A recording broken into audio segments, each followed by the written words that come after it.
तो रीना परमार जी हमारे साथ जुड़ चुकी हैं। रीना परमार जी का भी सवाल हम लोग लेने की कोशिश करेंगे, लेकिन उसके पहले हमारे साथ गौरव तिवारी जी जुड़ चुके हैं। इनका प्रश्न है, मैम पावर ग्रिड में ऑप्शन में पोजीशन ले सकते हैं जनवरी सीरीज की? अगर हाँ तो कोई स्ट्रैंडल बनवा दीजिए आप प्लीज। ओके, पावर ग्रिड में यस ले सकते हैं। इन्होंने स्टार्टर बोला that he wants to play hedged, so यहाँ पर he is asking stake for the trade. Let me give जी दैट जी। That, no worries. फाइन, अब ये चल रहा है 267 पर, थोड़ा सा समय लगेगा। जी मैम। 265, यू नो व्हाट, आप यहाँ पर डायरेक्शनल ट्रेड भी ले सकते हैं। You know need to have this straddle here, because straddle में आपकी प्रॉफिटेबिलिटी को मुश्किल जाएगी, आने में समय लगेगा। एंड जो स्कोप है चार्ट पर वो कंपैरेटिवली कम है, but still if you want to have a straddle trade which is likely safer approach, तो आप ले सकते हैं। फिर भी उसमें आपको जो परसेंटेज ऑफ प्रॉफिटेबिलिटी है थोड़ा कंपैरेटिवली डायरेक्शनल ट्रेड की कम होगी, लेकिन आपका रिस्क भी कम ही होगा। So here we have power grid जेन series 265 call option and 270 put option. इन दोनों की कंबाइंड जो कॉस्ट है, मैं स्ट्रैडल थोड़े अलग तरीके से करती हूँ। मैं डीप आईटीएम्स को या फिर आईटीएम्स को ट्रेड करना ज्यादा प्रेफर करती हूँ अगर मुझे स्टॉक में पोटेंशियल ज्यादा दिख रही है। So it might seems new to you, but this is what I do trade in such conditions for my members also. So, Power Grid Jan series 265 call option at the rate of 8.20, and Power Grid Jan 270 put option at the rate of 5.85. Combined cost is going nearly 14, and जो target यहाँ पर एक combined आपको मिल सकते हैं वो start होते हैं 20, 22 एंड 25 तक। वाई? बिकॉज स्पॉट चार्ट पर यहाँ पर जो पोटेंशियल दिखती है पावर ग्रिड में 285 तक की बहुत आसान पोटेंशियल है स्विंग ट्रेड के माध्यम से, स्विंग ट्रेड के जरिए, एंड 293 तक। तो इस मूव में आपका ये जो डी आईटीएम वाला स्ट्रेडल है ये काम कर जाएगा, so you can trade okay this. And okay. इसमें जो स्टॉप लॉस आपको मेंटेन करना चाहिए अप्रोक्सीमेटली ₹7 का टोटल आपका एक स्टॉप लॉस होगा, और आज से पूरे महीने भर का नजरिया आपको लेकर के चलना है, which is likely to work. Okay ma'am, अब आईटी स्टॉक इन्फोसिस की बात कर लेते हैं। तमाम जो है बुरी खबरों के बीच एक अच्छी खबर ये आ रही है कि इन्फोसिस 2026 में 21,000 जो है फ्रेशर्स को भर्ती करेगी और 21 लाख तक का जो है वो पैकेज देने की भी बात आ रही है।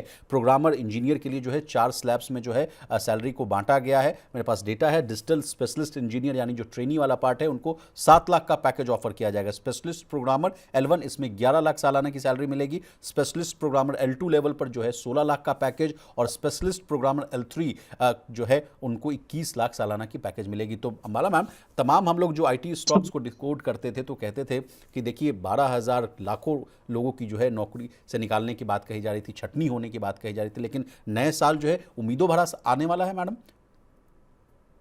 थोड़ा सा लगता है, और इट्स नॉट बिकॉज कि नए नए ज्वाइनिंग्स हो रही है, सिर्फ एक ही रीजन ये भी नहीं है। जी हमने स्टार्टिंग में ही कुछ बातचीत की है, डॉलर कंपैरिजन, हमारी इंडस्ट्री में भी पोजीशनिंग क्या है, वो सब चीजों के ऊपर वी आर लिटिल हाईलाइट्स तो डिस्कस हो ही चुके हैं। Now valuation gives comfort. कभी भी जब आप कोई नया पैसा डाल रहे हो तो कंपनी हायरिंग सिर्फ तब करती है जब उसके पास कुछ प्लान्स हो, राइट? जी। घर से बिठा के कोई किसी को पैसा नहीं देता। So they might have some some proposals in hand, they might have some order books in hand जिसको उनको फुलफिल करना है उनकी प्लानिंग्स के हिसाब से। अब इन्फोसिस अभी चल रहा है 1656 पर, एंड अभी रिसेंटली एज अ डिस्क्लोजर जब ये बायबैक वाला न्यूज आया था तो उसको in my portfolio I have encashed that, तो that's a disclosure, but today as on date it's not in my portfolio. So इसके बारे में अब मैं बात कर सकती हूँ। हालांकि जी जब आईटी वाले स्टॉक्स की बात चल रही थी तो टीसीएस वगैरह, विप्रो, इन सबके ऊपर हमने बात किया and it went well. Well, to be specific Infosys, तो ये एक पॉजिटिव न्यूज है जिसमें कंपनी का आउटलुक क्लियर होता है कि इनके पास में एक ऑर्डर बुक स्ट्रॉन्ग या फिर कुछ अच्छा दिख रहा है। अब उसको आपको कैसे हैंडल करना है? 1656 पर बाय कर लेना है? नो, आपको बाय करने के लिए जगह ढूंढनी है। एक फ्रेश बाइंग के लिए जगह मेरी नजर में 1550 से 70 के बीच में है, तो आपको ये यहाँ मिल जाएगा। थोड़े दिन वेट करिए, जब भी आपको इस भाव के आसपास में मिले वहां पर डरिएगा मत, क्योंकि आईटी स्टॉक्स वापस से अच्छा रन अप करेंगे। It's a cool off period, it's a pull back move जो अभी आप एक्सपीरियंस करेंगे आने वाले कुछ 10-12 दिन और, तो उसमें आपको एंट्रीज बनानी है अगर आप कंफर्टेबल हैं तो। एंड यहाँ से जो इन्फोसिस में टारगेट है, आपको याद है बायबैक का प्राइस 1800 रुपए था, तो एग्जैक्टली मिनिमम मैम। कंपनी खुद अपने प्राइस की उतनी वैल्यूएशन डिसाइड कर रही है, तो कम से कम वो टारगेट तो हम एक्सपेक्ट कर ही सकते हैं। हाउएवर इट्स लेस, हमें यहाँ पर 1870 तक के टारगेट को चेस करना चाहिए। एंट्री जी। मैंने सजेस्ट की है, स्टॉप लॉस 1450 का मेंटेन करेंगे। Okay okay ma'am, IT sector की बात हो रही तो आईटी सर्विसेज सेक्टर में एक और बड़ी हलचल की तैयारी है। खबरें आ रही हैं कि कोफोर्ज डिजिटल इंजीनियरिंग कंपनी इनकोरा में हिस्सेदारी खरीदने को लेकर जो है एडवांस लेवल की जो है वो बातचीत कर रहा है। इस डील की जो वैल्यू है वो करीब $2 अरब, यानी अगर इसको आप भारतीय रुपए में कन्वर्ट करें तो 16,000 करोड़ रुपए के आसपास की बताई जा रही है। तो अगर सौदा पूरा होता है तो ये कोफोर्ज की अब तक की सबसे बड़ी मैडम इनऑर्गेनिक डील होगी और कंपनी के बिजनेस प्रोफाइल को कहा जा रहा है कि पूरी तरह से बदलती हुई दिखेगी ये डील। कैसा लग रहा है मैडम कोफोर्ज, और इस खबर को आप कैसे देख रही हैं? कोफोर्ज के लिए देखिए न्यूज बहुत बड़ी है, बट करंट प्राइस पर इट्स नॉट कंफर्टेबल बिकॉज ये अच्छा खासा रनअप कर चुका है, and this is the time where a patient and smart wise investor should wait to get a good entry. तो न्यूज फ्लो जब आ रहे हैं उस समय आपको प्राइस के साथ उसको जरूर मैच करके देखना है कि क्या अब खरीदूं, because fundamentals always tells you कि व्हाट टू बाय। तो कोफोर्ज आप अपने रडार पर रखिए खरीदने के लिए, but when technicals will help you to understand that. अभी ये दुगना महंगा है अपने सेक्टर से, विच गिव्स एन इनसाइट कि ठीक है थोड़ा सा रुकने में ही भलाई है, एक बेटर प्राइस मिलेगा। सो कोफोर्ज अभी 1674 के आसपास में है, मिलेगा ये आपको लगभग 1550 के आसपास। वहां पर खरीदने की कोशिश करिए, फिर डरिए मत, क्योंकि जो चीज 1670 पर अच्छी है वो जी 1550 के आसपास और भी अच्छी है। तो जी फंडामेंटल्स के हिसाब से अपने स्टॉक को फाइंड करके रखिए और अच्छे प्राइस पर खरीदिए। स्टॉप लॉस जरूर बताना चाहूंगी, 1350 should be the stop loss, and minimum target यहाँ पर 2100, 2100 should be the very first target. इसके बाद ट्रेल करके भी रख सकते हैं।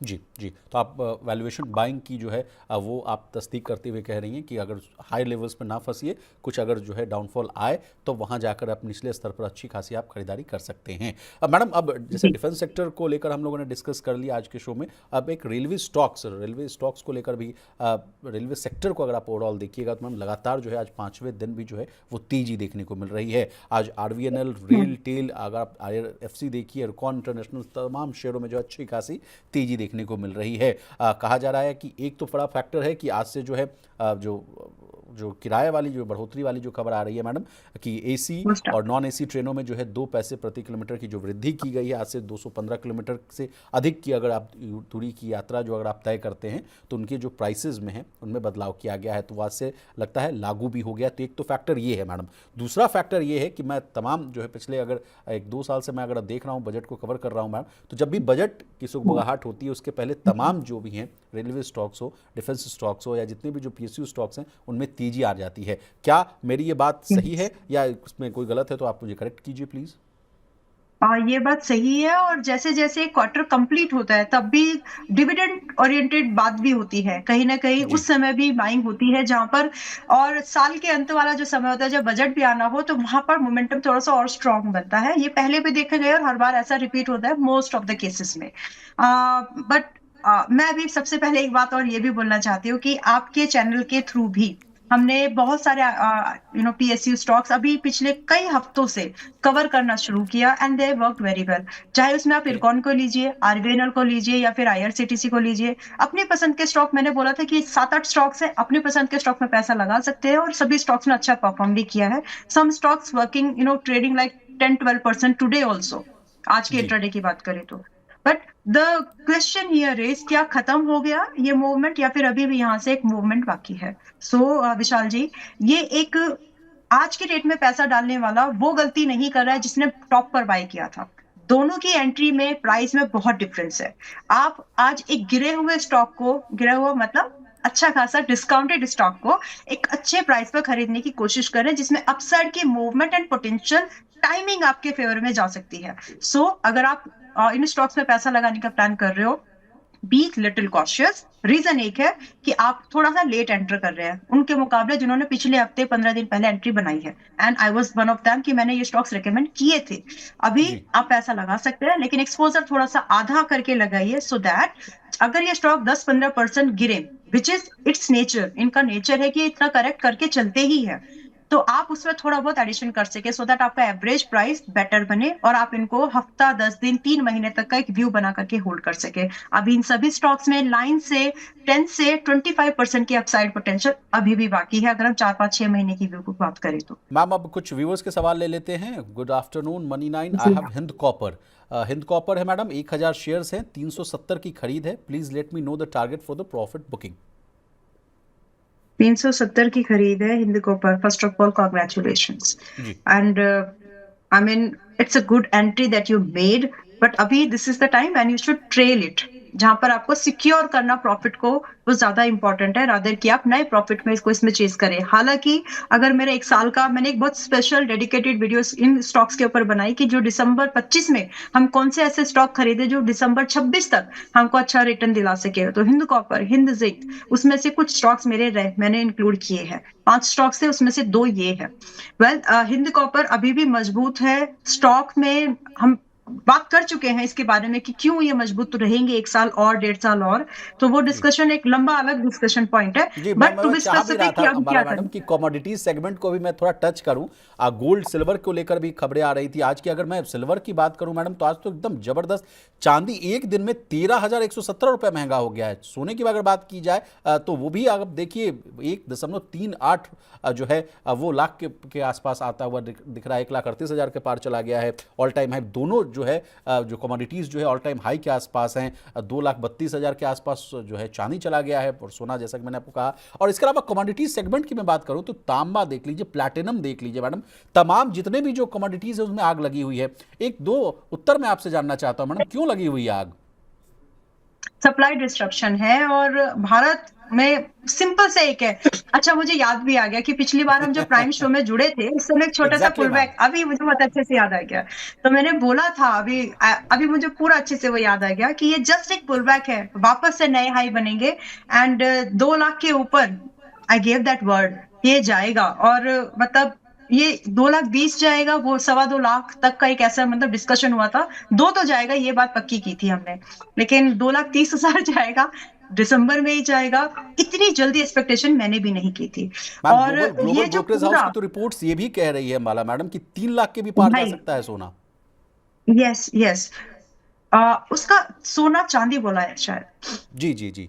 नहीं, सोना को भी यस, बोला है मैडम, सोने को भी लेकर भी है भविष्यवाणी की गई है ओके, 2026 के एंड तो पे। जी यस, तो अभी अगर हम 2 कमोडिटीज के बीच में देखें ना, तो दोनों की जो रफ्तार है, दोनों में रेस इस तरह की लगी है कि कौन ज्यादा जीतेगा। सोने को चढ़ने के लिए हेज चाहिए, आई मीन कुछ तो ऐसे टेंशन वाली कंडीशन चाहिए। वो टेंशन वाली कंडीशन अभी नहीं है, जिसकी वजह से सोना थोड़ा सा कंपैरेटिवली चांदी के, कॉपर के, एल्यूमिनियम के कम चल रहा है। और जी ये जो चढ़ावट है, ये जो बढ़ती है ना, ये फंडामेंटल्स के बेस पर है। जितना ज्यादा इलेक्ट्रिफिकेशन, अब थीम्स के नाम लेंगे तो इनके कंजप्शन बढ़ रहे हैं, but resources are limited and you cannot make them, you cannot produce them. आप माइनिंग ही कर सकते हो, राइट? इससे ज्यादा जी क्या करोगे आप? तो वो जो रिसोर्सेज है लिमिटेड है। एंड अगर आप देखेंगे तो जो नेचुरल रिसोर्सेज है, इसको लेकर के बड़ी लड़ाइयां चल रही हैं जो ऊपर से दिख नहीं रही है अभी।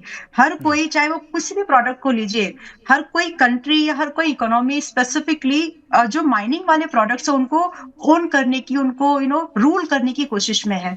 तो जो जीत जाएगा उसकी जीत होगी बाद में, वो अलग बात है। बट फिलहाल जो सप्लाई में जो डिस्ट्रप्शन है, सबको जो डर है, कंजप्शन डिमांड तो बढ़ गई लेकिन उतनी सप्लाईज नहीं बढ़ पाई है।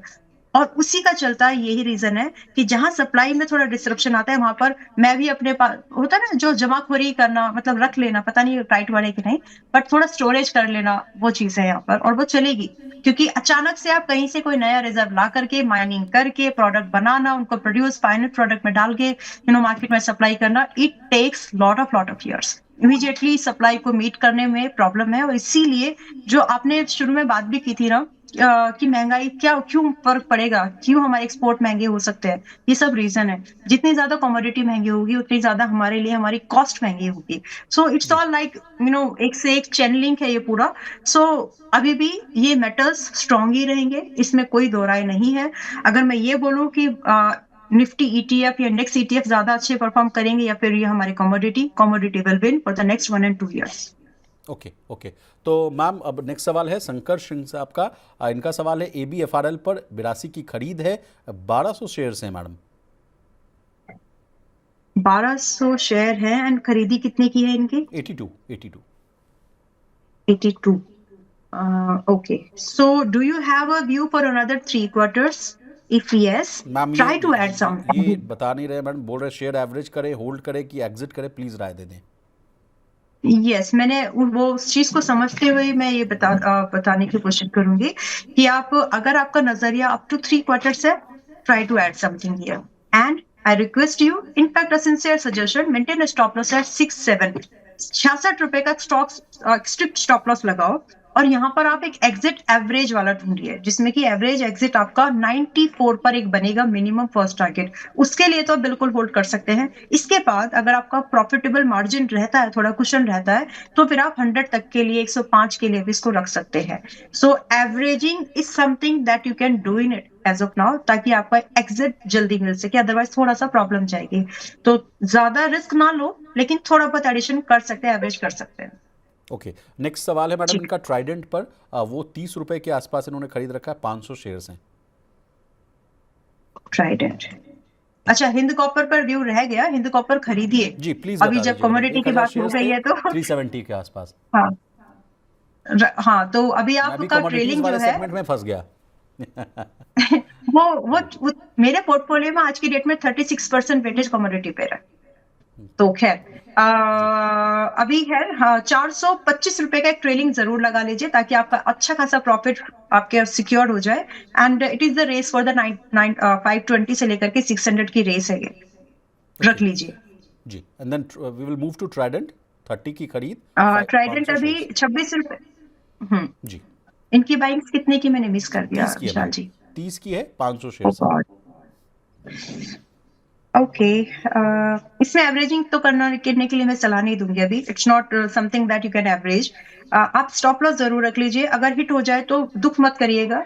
Try to use that money in some other stocks, ma'am तो जो कि प्लीज 25 रुपए। सजेशन भी दे दीजिए अंबाला मैडम, अगर स्विच करने की अगर आप हाँ सलाह जी, दे रही हैं तो ट्राइडेंट से हटकर कहाँ पैसा लगाएं? ओके। देखिए, शक्ति इसी पंप है, प्राइस अभी रेंज के ठीक ठाक आसपास लग का रहा है। अगर आप स्टॉक निकाल पाएं तो बेहतर होगा हमारे व्यूअर के लिए। ऐसा मुश्किल हो जाएगा। ओके मैं ओके, क्योंकि प्राइस और स्टॉक में थोड़ा सा जी जी वो जी प्लीज टाइमिंग, बता उसके लिए दीजिए। तो टाइम चाहिए, जी मतलब जी I need time for that. But अभी के लिए ट्राइडेंट में you should maintain a stop loss at 25.70। 25 रुपए ओके 70 पैसे का स्टॉप लॉस मेंटेन करिए and then only you should wait. आप ओके वेट कर सकते हो, लेकिन stop loss should be there this time. And okay आपका जो एक, अगर आपका स्टॉप लॉस नहीं ट्रिगर होता है, I mean couple of days या जैसे भी, till the time stop loss is intacted, then आप 30 रुपए एंड 32.50 ये टारगेट्स के लिए वेट कर सकते हैं। But I request and suggest, दोनों वर्ड में यूज कर रही हूँ, तो आप मेरा समझ जाइए, आप वो स्टॉप लॉस जरूर मेंटेन करिएगा इसमें। जी, एक लास्ट, जी यस, एक लास्ट सवाल अंबाला जी मैडम, उसके बाद जी। शो को वाइंड अप कर देंगे। आइनॉक्स विंड है, लास्ट सवाल, 149 की खरीद है, 250 शेयर्स हैं। इस पर भी शंकर सिंह साहब सब आपसे जवाब मांग रहे 149 की बाइंग है, 250 शेयर है। मैं इसमें एक चीज और देखना चाहती हूँ विशाल जी, थोड़ा सा तो एक्सपेंसिव है। ओके, इसमें एडिशन मत करिए, सिर्फ जैसा है होल्ड करिए और समय दीजिए उसको सिर्फ 3 महीने का। ठीक है, आपको एक टारगेट है, that target you can expect in this is 160 minimum and second target approximately 185। Now आपको यहाँ पर स्टॉप लॉस रखना चाहिए as a sincere person about your money, जो कि आपका स्टॉप लॉस यहाँ पर 114 रुपए का स्टॉप लॉस है, that should be there. Okay ma'am, अगर अभी मार्केट का अपडेट लिया जाए तो 26,040 के आसपास कारोबार हो रहा है। तो मैं अगर चार्ट्स देख पा रहा हूं तो 26,050 के नीचे काफ़ी समय से कारोबार होता हुआ दिख रहा है। तो अगर किसी व्यक्ति को अगर जी, मान लीजिए इसमें फ्यूचर्स एंड ऑप्शंस में ट्रेड करना हो तो क्या निफ्टी को अभी शॉर्ट करने की सलाह होगी या नहीं? यस, आपका अगर नजर, बट मैं बीटीएसटी सजेस्ट नहीं करूंगी, 2 दिन का हॉलीडे है, Saturday Sunday. But okay yes, अगर आप एक इंट्राडे प्ले कर रहे हो तो अभी आपके पास में 1 आवर का टाइम है। आप एक स्टॉप लॉस रख लीजिए 26,100 का, दैट्स इट। और इसके ओके अगेंस्ट में आपका जो टारगेट है अप्रोक्सीमेटली आप 25,990 का पहला टारगेट एंड क्लोज टू, बस एक ही टारगेट, उससे ज्यादा की नीचे ओके, की तो गुंजाइश क्या नहीं आप है आज इंट्राडे में। क्लोजिंग 26,000 के नीचे देख रही हैं या नहीं? यस, ओके ओके, छब्बीस चलिए हजार के नीचे आपने बोला? No no no no no, जी, छब्बीस ओके हजार एक सौ के नीचे देख रही हो। और ओके ओके 26,000 के ऊपर, मतलब 26,100 और 26,000 के अंदर ही क्लोज होने वाला है, इसके नीचे भी नहीं जाने वाला है। ओके ओके ओके, चलिए वीरमाला मैम, आपका बहुत शुक्रिया। आपने कीमती समय दिया और तमाम विषय को बहुत ही आसान भाषा में विस्तार से समझाने की कोशिश की। अगर जाते जाते अगर आपका कोई डिस्क्लेमर हो तो प्लीज़ दे दीजिए, उसके बाद शो को हम लोग वाइंड अप कर देंगे। जी। विशाल जी, बहुत सारे स्टॉक्स डिस्कस हुए हैं, जैसे कि नाम नहीं ले रहे, लेकिन इरकॉन वगैरह वगैरह, मैं यहीं पर इसका शॉर्ट कर लेती हूँ। वो स्टॉक्स डिस्कस हुए हैं जिसमें कि हमने मनी 9 पर भी और दूसरे प्लेटफॉर्म्स और अपने मेंबर्स के पास भी स्टॉक रिकमेंडेशन दी है from the prime community of R. तो वहां पर वो स्टॉक्स हैं। As far as is my concern, कुछ कोई ऐसा स्टॉक नहीं था जो मेरे पर्सनल पोर्टफोलियो में है, सिवाय इन्फोसिस, जो कि थोड़े दिन पहले मैंने ट्रेड किया और अभी नहीं है। That already I shared in between the show. Rest trading and investment are subject to market risk. जो स्टॉक आप खरीद रहे हैं, सोच समझ के खरीदिए। आपके पैसे से का ख्याल आपसे ज्यादा कोई नहीं रख सकता। Just keep in mind. Thank you so much. प्रतिभूति बाजार में निवेश बाजार जोखिमों के अधीन है। निवेश करने से पहले सभी संबंधित दस्तावेजों को ध्यान से पढ़ें।